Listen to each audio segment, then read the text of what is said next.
Hey everyone, I thought I'd give you a little history about giant sequoias in the UK and how they've grown here since the Victorians started bringing them over and how we can make that relevant to you.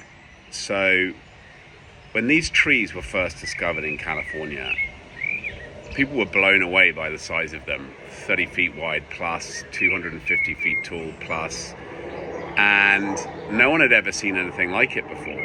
And so they quite quickly became like this myth in English society, these giant trees over in mostly California, both the coastal redwoods and the giant sequoias.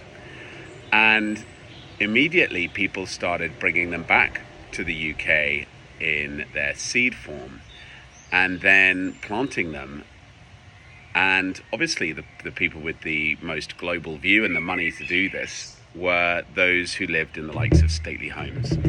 And so what we've got now is giant sequoia trees spotted around the UK countryside, typically by themselves, maybe in an arboretum, but in very small numbers, as status symbols, really, for these families that wanted this Californian mythical tree in their garden.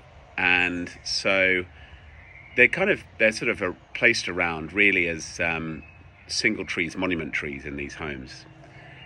And I think that speaks to what it did to the imagination of those people that heard about those trees back then.